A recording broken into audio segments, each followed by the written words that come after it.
सभी मधुबन में आके संगम युग की मौज मना रहे हैं। सारे कल्प में अगर मौजों का युग है तो ये संगम युग ही मौजों का युग है। तो मौज मना रहे हैं ना? हाँ, मौजे ही मौजे है ना। बाबा ने कहा था कि यहाँ तो है मौज, अगर मौज नहीं होगी तो क्या होगा? हाँ, मूंजना। तो यहाँ तो है मौज, यहाँ तो है मूंजना। तो मूंजना तो हमारा पूरा हो गया। क्यों?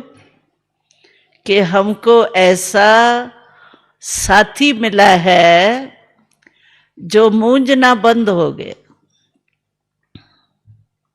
और मौज ही मौज है। क्यों? हमको बाबा ने टाइटल क्या दिया? मौज में रहने वाला कौन होता है? कोई फिक्र नहीं। तो बाबा ने टाइटल दिया था बेफिक्र बादशाह। बादशाह, लेकिन बेफिक्र बादशाह। फिक्र वाला बादशाह नहीं है। कोई फिक्र आपको? फिक्र है?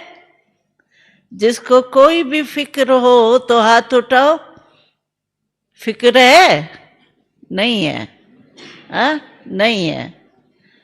सिर्फ एक मीठा फिक्र है तो जल्दी से जल्दी बाप समान बन जाए, बस। वो भी फिक्र नहीं है, लेकिन लक्ष्य रहता है कि बाप समान जल्दी से जल्दी बने। नंबर बहुत आगे लेना है हमको। ये तो है ना, सबको संकल्प है ना। लेकिन हमने देखा है कि मौज में कौन रह सकता है और कैसे रह सकती है। क्यों? कि बाबा कहते हैं कि जो मैं आपको डायरेक्शन देता हूं तो आपके पहले माया सुनती है। जो मैं आपको विधि सुनाता हूं, ऐसे रहो ऐसे रहो, तो माया भी सुन लेती है कि इन्हों को अभी ये बाबा से मिला है, श्रीमत मिली है, तो वो भी अपना प्लान बना देती है। इसीलिए बाबा कहते हैं कि कुछ भी हो ये तो होगा। माया बहुत चतुर है। क्यों? वो भी थोड़ा थोड़ा जानती है। ऐसे तो नहीं कहेंगे जानी जाननहार है, परंतु नॉलेज में वो भी अपने हिसाब से कम नहीं है। जैसे यहां देखो, अभी हमारी साइलेंस की पावर है और दुनिया में साइंस की पावर है। तो साइलेंस की पावर हमारी भी कम नहीं है, लेकिन साइंस की पावर भी देखो, रोज नई नई बातें सुनेंगे। वो भी तो कम नहीं है ना, वो भी तो अपनी सीमा में ऊंची जा रही है ना साइंस। लेकिन हमको पता है कि आखिरी जीत साइलेंस की है। साइंस कितनी भी पावरफुल हो, लेकिन विजय फिर भी साइलेंस की है। क्यों? कारण क्या? क्योंकि साइंस वाले भी कहते हैं कि साइंस भी साइलेंस से ही जन्म लिया है। आपने देखा होगा, कोई भी साइंस की नई इन्वेंशन करते हैं ना, तो डीप साइलेंस में बैठने से ही इन्वेंशन कर सकते हैं। अगर साइलेंस में नहीं बैठे तो उनकी साइंस की इन्वेंशन भी नहीं हो सकती है। और दूसरा, वो कहते हैं ये जो भी शस्त्र अस्त्र जो भी हमने निकाले हैं, तो ये जो महाभारत और गीता है उसमें जो वर्णन है ना, फलाने बाण मारे फलाने बाण मारे, इसी से ही हमको प्रेरणा मिली है।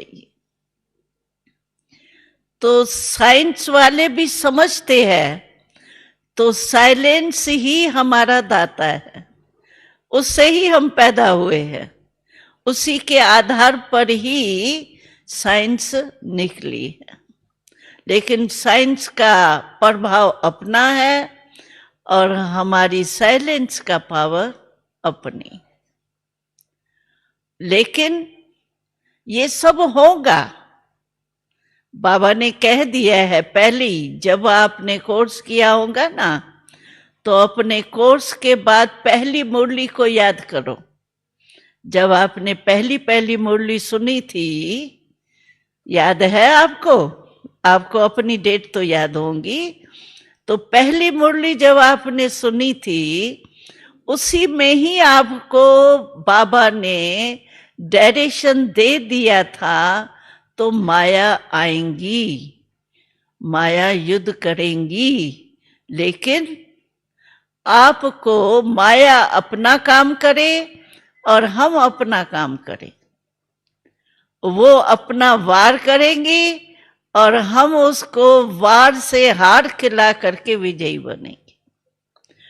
माया का काम है आना और हमारा काम है विजय प्राप्त करना। ये तो सब पहली मुरली में सुना था, ये सुना था सभी ने, पहली मुरली में ही सुना है। तो बाबा ने पहले ही हम सबको सुना दिया है, छिपा के नहीं रखा कि नहीं ये डर जाएंगे, भाग जाएंगे, नहीं, पहली मुरली में ही सुना दिया, ये होना है, लेकिन आपको पक्का होना है। तो बातें तो आएंगी और नई नई बातें आएंगी, क्योंकि माया को पता है कि इसकी वीकनेस कौन सी है। वो वीकनेस को बहुत जल्दी जान लेती है। मानो 8 शक्तियां कोई ले लो, अभी आप कहेंगे 8 शक्तियां है तो सही, लेकिन मेरे में 7 तो बहुत अच्छी है, 7 फुल है, लेकिन 8वीं जो है ना, वो थोड़ी हाफ है, परसेंटेज में है। तो माया को पता पड़ जाता है कि इसकी 8वीं जो शक्ति है ना, वो कमजोर है। जैसे दरवाजा होता है ना, हम दरवाजा ये बंद करते हैं, तो कभी कभी पूरा बंद नहीं होता है, थोड़ा डिफेक्ट हो जाता है ना दरवाजे में, तो थोड़ा सा ऐसे खुला रह जाता है, देखा होगा आप लोगों ने। तो थोड़ा भी खुला रह जाता है ना, तो कोई भी आ सकता है।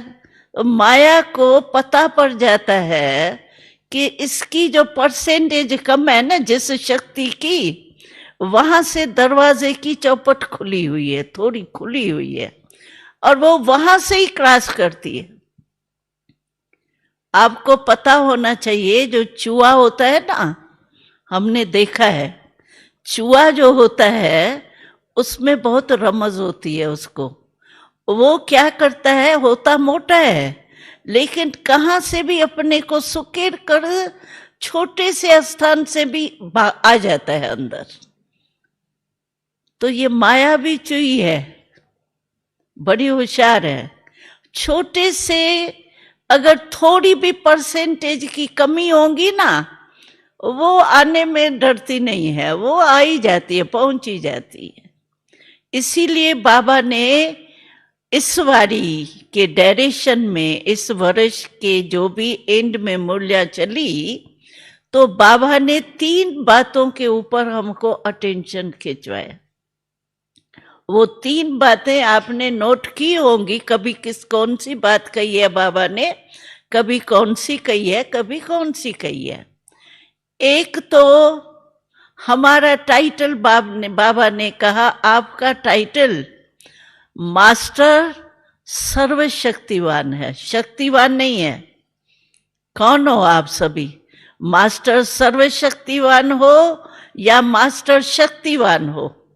जो शक्तिवान है वो हाथ उठाओ, उसमें तो सभी हाथ उठा लेंगे।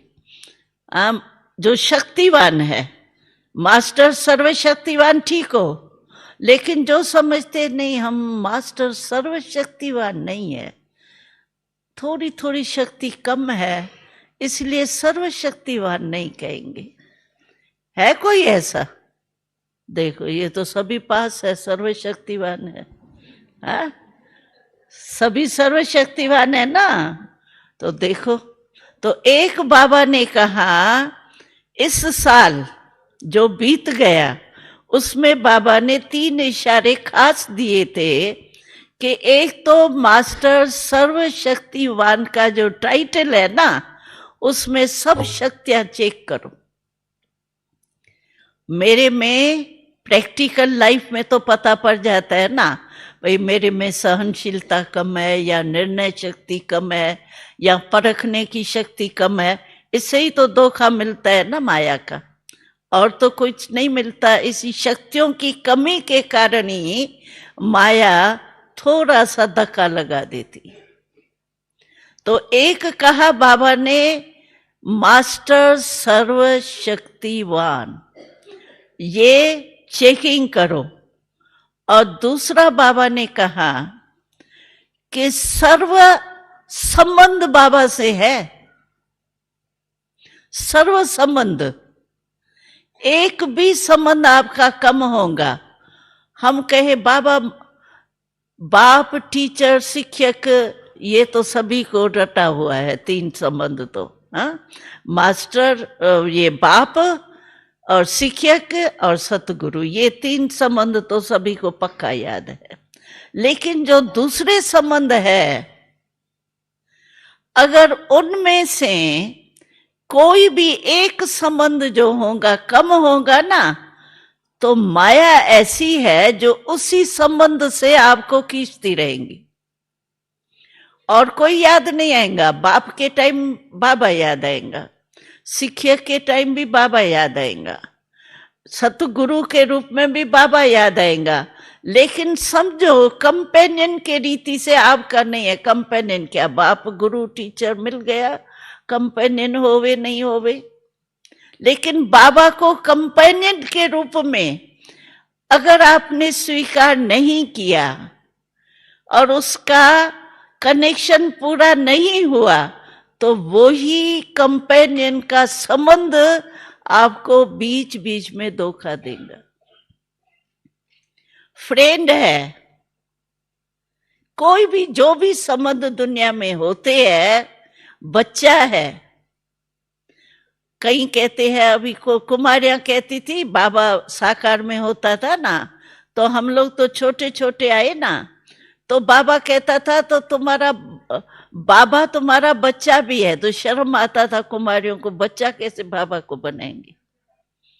तो कुमारियों को बड़ा शर्म आता था। हम लोग जब सुनते थे ना, छोटे थे तभी, 12, 13, 14 साल के, पहले तो बहुत छोटे थे, लेकिन बीच में तो बाबा कहता था, बच्चा तुमको, तुम्हारा बाप बच्चा है। तो हम लोगों को आंखें थोड़ी नीचे हो जाती थी शर्म से, जैसे सुनते, बच्चा कैसे बनाएंगे। तो बाबा कहता था, अगर बच्चा नहीं बनाएंगी तो बाबा भी बच्चा नहीं बनाएगा तुमको। हम कहते थे ये तो बड़ी धोखा मिल जाएगा, बच्चा तो बनाना ही पड़ेगा। बाबा कहता था, बच्चा बनाना माना बच्चे में मोह होता है, रचना होती है ना, और बहुत स्वीट बच्चा मानो किसका होता है, उसमें रग न चाहते हुए जाती है, और बच्चे को सारी प्रॉपर्टी देनी पड़ती है, हकदार है। फॉरेन में शायद हकदार इतना कम होता है, क्या होता है ये मेरे को नहीं पता, लेकिन इंडिया में तो बाप को बच्चे को सब कुछ देना पड़ता है। तो बाबा कहता था, तब मेरे को बच्चा बना के अगर कुछ सब कुछ नहीं दिया तो तुम मेरा बच्चा कैसे बनेंगी। तो हमेशा हमको कहता था कि बच्चा बनेंगी, बनाएंगी तो बच्चा बनेंगी। और आपको पता नहीं होगा, शायद आपने सुना भी हो कभी, तो पहले पहले हम जब पार्टियां लेके आते थे ना, जैसे आपका ग्रुप आया है ना भाई, लंदन का ग्रुप आया, अमेरिका का आया, आइए ना पार्टियां, तो हम लोग ही वो पंडे बनते थे और पार्टियां लेके आते थे शुरू में। तो पार्टियों से बाबा 3% पूछते थे।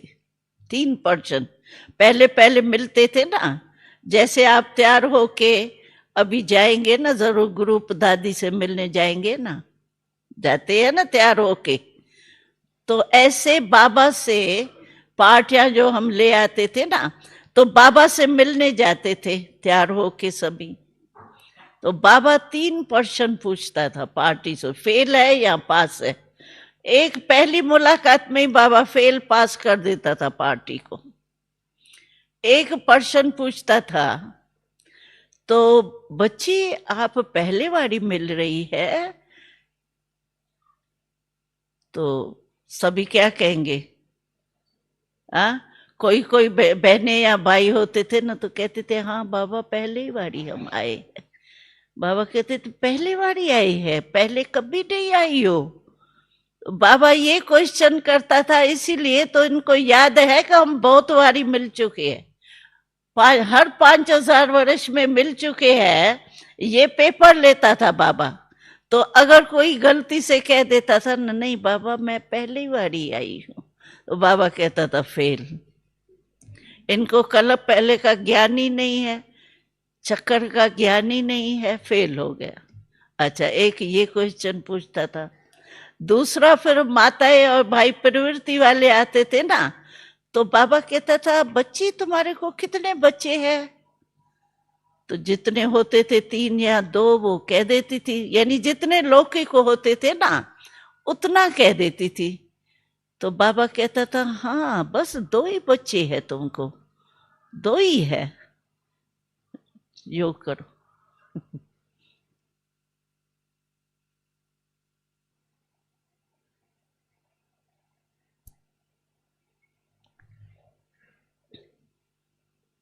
तो बाबा पूछता था, तो वो साधारण रीति से जितने लौकिक बच्चे हैं ना उतना ही कोई कोई कह देता था। तो बाबा कहता था तुमने शिव बाबा को बच्चा नहीं बनाया है, तो भी फेल कर देता था। तो बाबा कहता था तुम, हम लोग क्या करते थे, पंडे बन के आते थे ना, तो ये मशहूर हो गया था, तो ट्रेन में ही सभी को ये ट्रेनिंग देनी है कि बाबा ये क्वेश्चन पूछेगा। तो हम ट्रेन में सभी को ट्रेनिंग याद कराते थे, ये बाबा पूछेगा आप ये जवाब क्या देंगे, पक्का करा के आते थे। और तीसरा फिर बाबा पूछता था, तो मुरली आज की पढ़ के आई?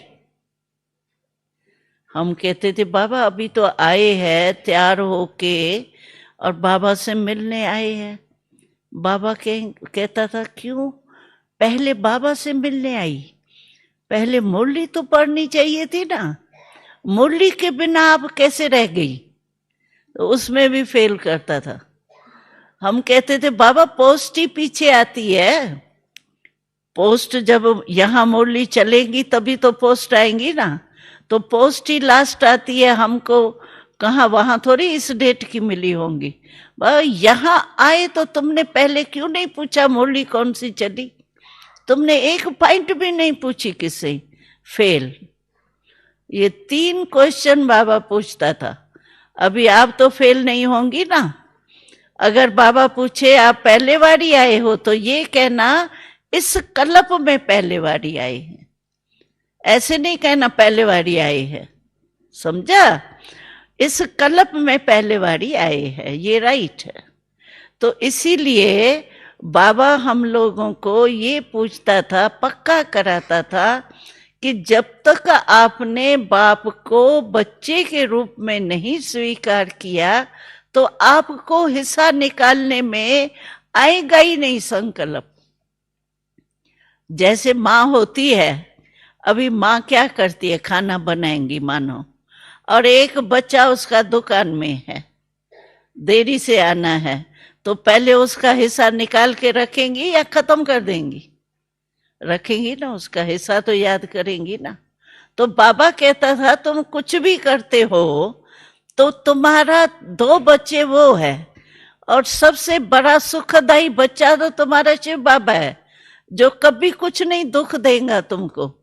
दूसरे बच्चे तो फिर भी कभी बड़े हो जाते हैं तो थोड़ा 3-5 करते हैं, हाँ, थोड़ा नटखट हो जाती है, लेकिन शिव बाबा तो तुमको सदा ही साथ देगा, तुम्हारे को जीवन दान देगा, तुम्हारे को सब कुछ प्राप्ति कराएगा, वो तो देने वाला दाता है। ऐसे बच्चे को भूल गई, और जो दुख देने वाले, धोखा देने वाले बच्चे, उन्हों को याद किया। तो ये सर्व संबंध बाबा से जरूर होने चाहिए। एक सर्व शक्तियां और दूसरा सर्व संबंध का अनुभव, और तीसरा बाबा ने कहा कि सर्व गुण संपन्न प्रैक्टिकल लाइफ में अभी होना है। ऐसे नहीं सतयुग तक अंत में हमारे में थोड़ा ये गुण कम है ना, अच्छा अंत तक संपूर्ण हो जाएंगे। अंत में आपको देखेगा कौन संपूर्ण हुई या नहीं हुई। पेपर तो आपने दिया ही नहीं, पास कैसे हो जाएंगी? मानो मेरे में निर्णय शक्ति तो ठीक है, लेकिन मेरे में जो है वो अंतर्मुखता का गुण मतलब कम है। मानो मैं ज्यादा वो बोलचाल में आती हूँ, थोड़ा हल्के रूप में रहती हूँ, अंतर्मुखता का अनुभव हमको नहीं है। मानो अंत में मैं समझू नहीं, अंतर्मुखता का गुण जो है ना, वो मैं लास्ट तक संपूर्ण हो जाएंगी। लेकिन पेपर कौन लेगा मेरा अंतर्मुखी है या नहीं है? पेपर तो अभी देना पड़ेगा ना, तभी तो पास मार्क्स मिलेंगी। इसीलिए बाबा कहते हैं कि सर्व शक्तियां, सर्व संबंध और सर्व गुण, ये 3 बातें आप अपने में चेक करो। अगर इन तीनों में से एक भी कम है ना, भाई गुण एक नहीं है तो कोई अर्जा नहीं, अंतर्मुखता नहीं है, रमणीक हूं मैं, ठीक है, लेकिन अंतर्मुखता के बिना आप मनसा सेवा नहीं कर सकते। जब अंतर मन में शक्ति भरे, अंतर्मुखी होके अंतर मन में शक्तियां भरो, तभी मनसा सेवा आप कर सकती। नहीं तो मनसा सेवा आपका यहां से यहां तक ही नहीं पहुंचेगी। मनसा विश्व की तो बात ही छोड़ो। मुख शब्द क्यों कहते हैं? कारण अंतर बाह नहीं कहते हैं, अंतर माथा नहीं कहते हैं, अंतर्मुख क्यों कहते हैं? मुख फेस को कहा जाता है। और मुख शब्द क्यों कहा जाता है? अंतर्मुख की महिमा क्यों है? आप देखो इस फेस में जो भी हमारी 5 शक्तियां विशेष है ना, वो इसमें है। सोचो देखो, निर्णय शक्ति है, बोलने की शक्ति, देखने की शक्ति, सूंघने की शक्ति, खाने पीने की शक्ति कहाँ है? बा में है। किसमें है सर्व शक्तियां? फेस में है ना। तो इसको फेस को कहते हैं मुख। तो अंतर्मुख अर्थात जो भी मेरी शक्तियां है ना, वो सर्व शक्तियां आत्मक रूप में स्थित हो, इसको कहा जाता है अंतर्मुखी। सभी शक्तियां, और विशेष आपके फेस की 5 ही शक्तियां अगर आपने जीत लिया, समझो आप विजयी है। क्योंकि मुख्य तो यही है ना शक्तियां। अगर आसक्ति होती है तो मुख से होती है ना, खाने पीने की मुख से होगी ना। सुनने की आदत होती है, सुनती रहूं, गीत सुनती रहूं, किसकी बातें सुनती रहूं, कान भी इधर है। सोचती रहूं फालतू, सोच भी यही है। देखती रहूं तो आंखें भी यही है, धोखा तो यही देती है ना। इसीलिए बाबा कहता है, हमारा स्लोगन है अंतर्मुखी सदा सुखी। ये स्लोगन है हमारा। जो अंतर्मुखी होगा, यानी 5 ही विशेष शक्तियां आत्मक रूप में स्थित होंगी। अंदर हमारा क्या है? आत्मा ही तो है ना। तो अंतर्मुखी माना 5 ही शक्तियां हमारी आत्मक रूप में स्थित होंगी। इसको कहा जाता है अंतर्मुखी सदा सुखी। उसको कभी कोई दुख हो ही नहीं सकता, क्योंकि माया आ ही नहीं सकती ना, इसी द्वारे, यही द्वारे है माया के भी। तो ये दरवाजे सारे बंद कि थोड़ा थोड़ा खोल के छोड़ देते हो। होता है कभी। एक बारी क्या हुआ, सदा ही हम लखनऊ में रहते थे, सदा रात को दरवाजा बंद करते थे। एक दिन क्या हुआ, हम लोग पता नहीं बातों में सो गए या क्या हुआ, दरवाजा बंद ही नहीं किया, तो सचमुच चोर आ गया। हमने कहा हम तो सदी दरवाजा बंद करते हैं, फिर ये आया कहाँ से? कुछ किया नहीं। उस बेचारे को दूसरे घर में जाना था, लेकिन दूसरे घर का दरवाजा बंद था, हमारा बाय चांस खुल गया था। तो वहां से आया और भाग के दूसरी जगह गया, हमको कुछ नहीं किया। लेकिन देखो आ तो गया ना, समझो कुछ कर लेता तो हमको क्या है, दरवाजा हम नहीं खोला ना, गलती तो हमारी। तो हम भी कभी कभी अलबेलेपन में क्या कर देते हैं, कोई ना कोई शक्ति अपनी कम कर देते। ये दरवाजा खुल गया। कोई ना कोई गुण कम कर देते, ये दरवाजा खुला। सर्व संबंध में से एक न एक संबंध दूसरी कोई आत्मा से जोड़ा हुआ होता है, वहां बुद्धि जाती रहती। दरवाजा खुला, माया को आने का चांस है, उसको तो आपने वेलकम कर दिया, आवाहन कर दिया, हाँ भाई दरवाजा खुला हुआ है आओ, तो वो तो आएंगी, चाय पानी भी पिएंगी, आपको निकालना ही मुश्किल होगा, टाइम लगेगा, एनर्जी जाती है, टाइम वेस्ट जाता है। इसीलिए ये 3 ही बातें जो है ना, वो विशेष ध्यान में रखो। दरवाजा बंद, दरवाजा बंद है, डबल लॉक, डबल लॉक है। एक बाबा की याद और दूसरी मनसा सेवा, वाचा सेवा, कर्मणा सेवा। तीनों में से कोई भी सेवा में बिजी रहो, चाहे आपको मधुबन का या सेवा केंद्र का कर्मणा सेवा भी मिले ना, तो भी अपने मन को बिजी रखो। हमने देखा है मन बुद्धि अगर थोड़ा भी खाली होता है ना, तो माया को चांस मिलता है। कम से कम व्यर्थ संकल्प तो, जैसे वो दरवाजे के यहाँ इंतजार कर रहे हैं, खड़े ही है, व्यर्थ संकल्प कोई अर्थ भी नहीं होगा। अगर पूछेंगे ना किससे तुमने ये क्यों बोला, क्यों किया, ये कहेंगी दादी मेरा मन में संकल्प ही नहीं था, मेरी भावना ही नहीं थी, मेरा भाव ही नहीं था, पता नहीं कैसे हो गया। क्यों हो गया? अलबेलापन। तो ऐसे waste thoughts, negative thoughts, waste time, waste energy, ये हमारी बहुत जाती। और अगर हम इस एनर्जी को नहीं बचाएंगे, तो आप सोचो सारे कल्प की एनर्जी, प्रालब्ध बनाने की एनर्जी अब भी हमको इकट्ठी करनी। सतयुग में आपको जो किया है वो पाना है, बस आराम से जो बैंक बैलेंस है उसको खाना है, कुछ कमाना नहीं है। और द्वापर में आपको पूज्य बनना है, वो भी इसी हिसाब से, जो संगम पर पवित्र बने होंगे, सर्वगुण संपन्न बने होंगे, इतनी आपकी पूजा होगी। हमने सुनाया था एक हंसी की बात, पता नहीं आप लोगों ने सुनी है या नहीं, पूजा की।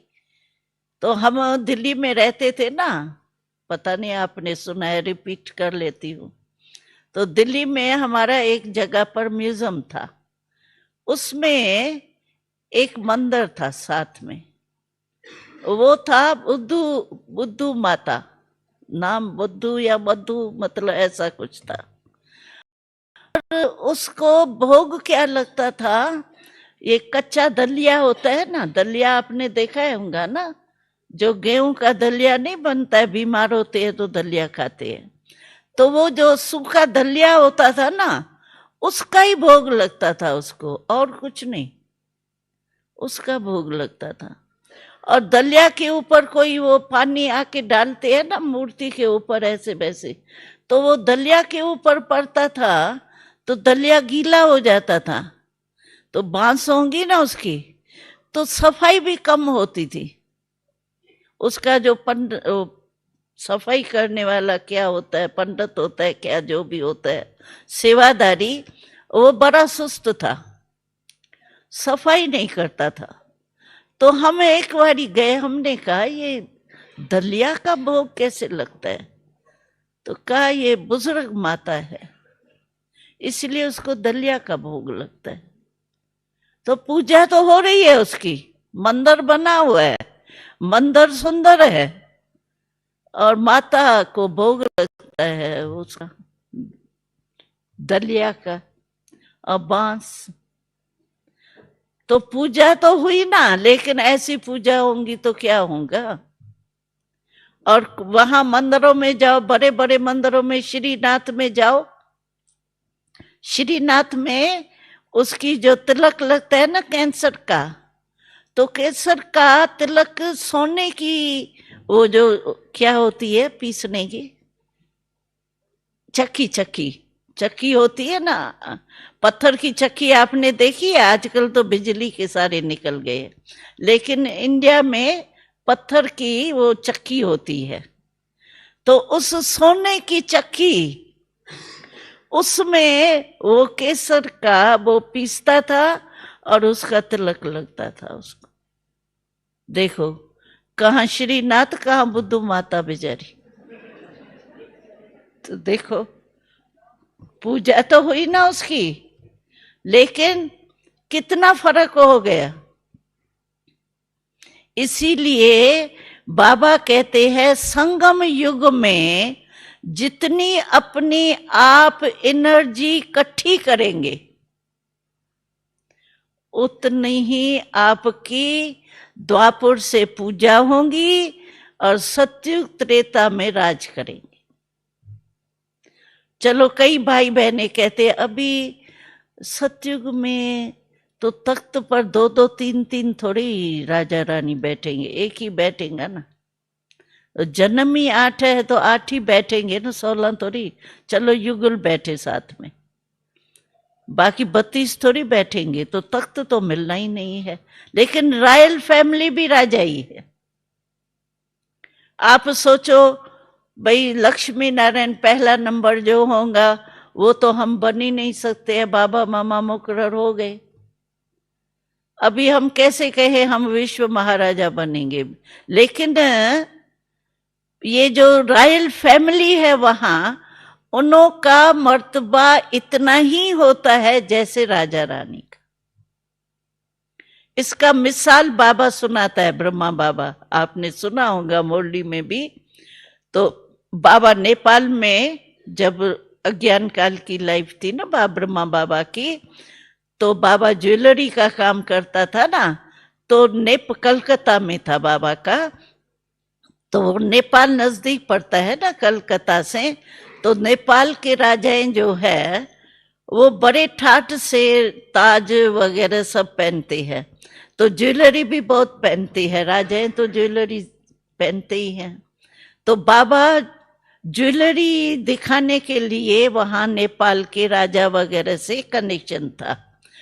तो जब कनेक्शन था तो बाबा की एक्टिविटी देख करके जो राजा होता था ना मुख्य उस समय का, तो राजा की जैसे दोस्ती बन गई राजा रानियों की। बाबा जाता था और बाबा था भी रमणीक ना, और बाबा की सूरत तो फोटो में भी तो देखते हैं ना आप, जैसे नारायण की मूर्ति है खड़ी है, देखा होगा ना चित्र में। तो इसीलिए सभी को बाबा बहुत एक रमणीक अच्छा लगता था, और बिजनेस में भी होशियार था।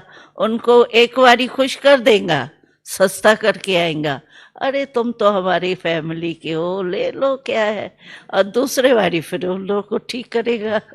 तो बाबा होशियार तो बहुत था ना बिजनेस में, तो उन लोगों को बहुत बाबा के ये जो है व्यवहार बिजनेस का बहुत पसंद आता था, और फैमिली मेंबर जैसे बाबा हो गया था उन लोगों के, राजाओं के।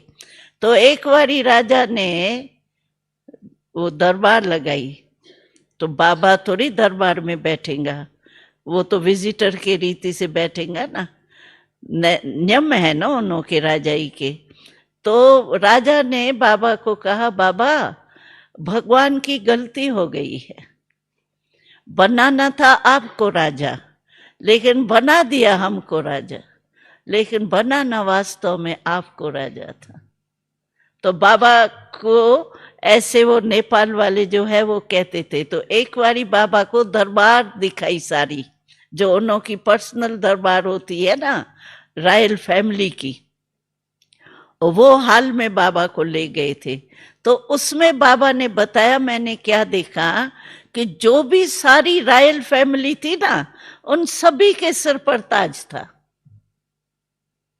नहीं तो राजा के सिर पर ताज होता है ना, लेकिन जब रॉयल फैमिली की वो बनी हुई थी दरबार, तो सभी के सिर पर ताज था, जितने भी रॉयल फैमिली है।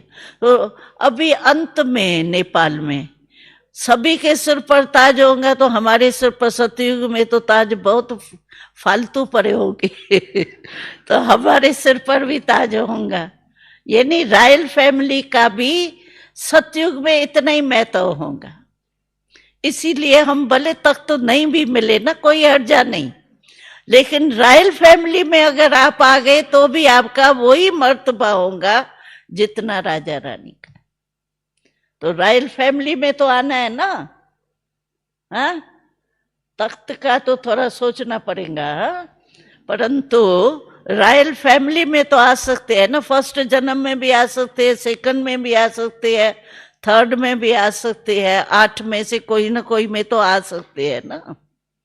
इसलिए पुरुषार्थ ये करो, अभी हमारा न टाइम वेस्ट जाए, न एनर्जी वेस्ट जाए, न हमारी शक्तियां वेस्ट जाए।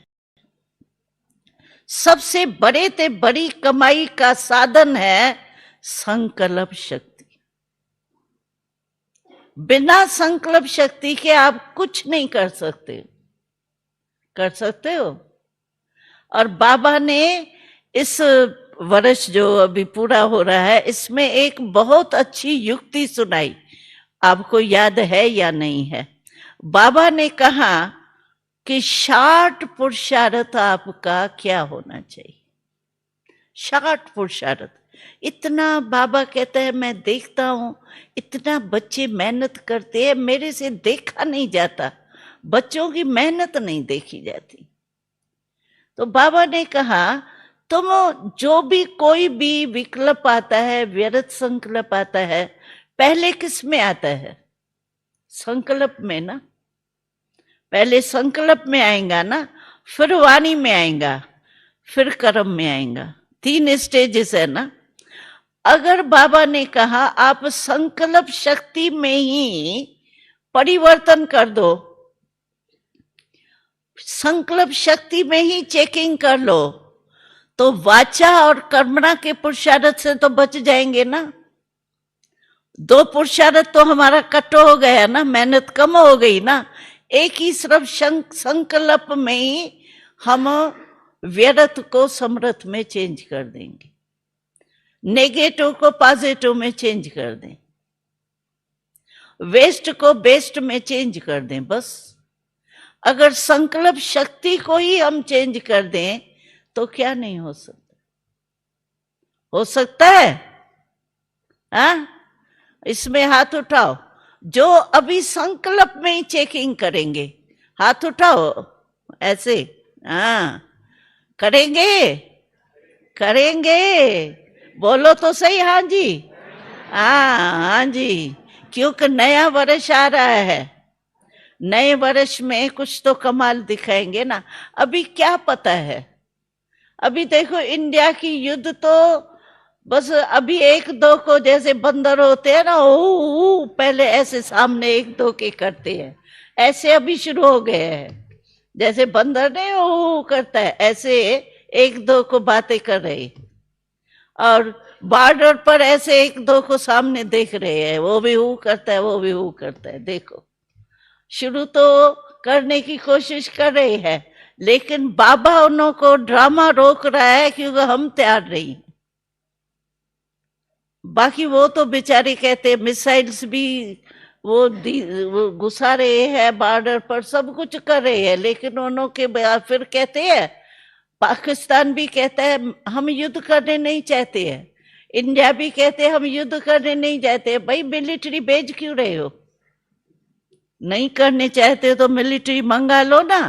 अभी अखबार में आया जे 26 जनवरी जो इंडिया में मनाते हैं ना, तो उसके पहले मिलिट्री की परेड होती है, वो बंद कर दी। क्यों बंद करेंगे? क्योंकि मिलिट्री सारी बॉर्डर पर जा रही। अभी करनी नहीं है युद्ध, फिर बेचारों को क्यों ऐसे डर में बेचते हो? लेकिन परवश और बाबा और ड्रामा उन्हों को रोक रहा है। तैयारी करके फिर कोई ना कोई बात बीच में आ जाती है, फिर ठंडा हो जाता है, पानी पड़ जाता है। तो हम लोग जल्दी तैयार हो जाए ना, तो बेचारे वो बेचारे मरते कैसे। आपने देखा होगा टीवी बाद में कितने खून ही खून दिखाई देता है। क्या टीवी में अगर एक बारी देखो तो दिल कच्ची हो जाए, कैसा खून हो रहा है। बेचारे खून से तो बच जाए ना। और मरते बेचारे नायक खून वाले हैं, जो है पकड़ने वाले वो तो पकड़ में आता ही नहीं है, और दूसरे दूसरे है नायक खून।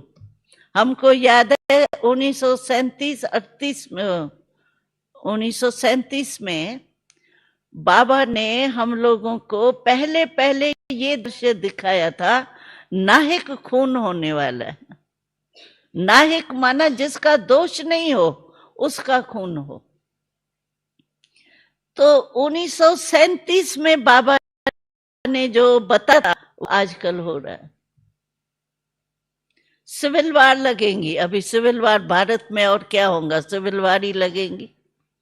क्योंकि सभी धर्म, मुस्लिम भी है, सिख भी है, हिंदू भी है, सब है, तो फुल फोर्स में है यहाँ भारत में। आपस में लड़ेंगे मरेंगे, क्या करेंगे? तो ये सब तैयारियां हो रही है, लेकिन हमारे लिए रुका हुआ है। एक गीत है ना, किसके रोके रुका है सवेरा। तो किसने रोका है? हाँ, किसने रोका? आप लोगों ने रोका है। आप लोगों ने नहीं रोका है, दूसरों ने रोका है। लेकिन हम लोगों को तैयार हो जाना चाहिए। हम तो देखते हैं, कभी कभी टीवी में दिखाते हैं, तो हम तो कहते हैं बेचारे देखो नायक मर रहे हैं ऐसे। तरस तो आता है ना, फिर भी हमारे भाई बहन है ना, तो तरस तो आता है ना।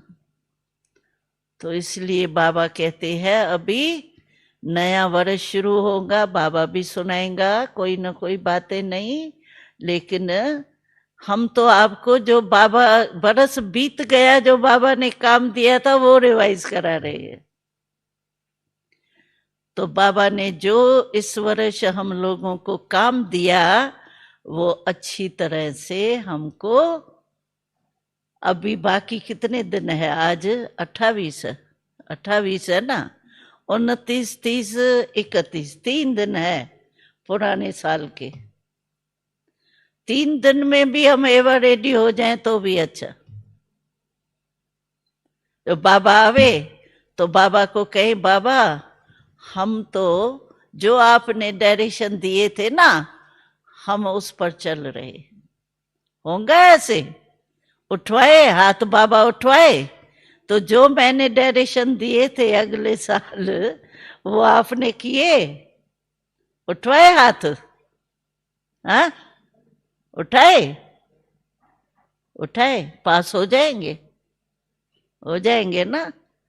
तो चलो मैं बाबा को कहूंगी, बाबा फॉरेनर्स हैं तो हाथ जरूर उठवाओ। क्योंकि उन्होंने कहा था हम पास हो जाएंगे, जो कमी हो ना 3 दिन में पूरा कर देना, फिर ठीक हो जाएंगे। ठीक है, अच्छा, ओम शांति।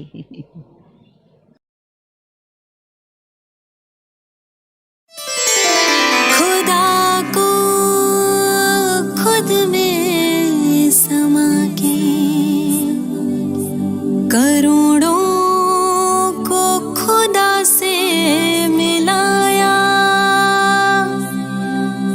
होता क्या बलिदान प्रभु प्रेम में, आपके कर्म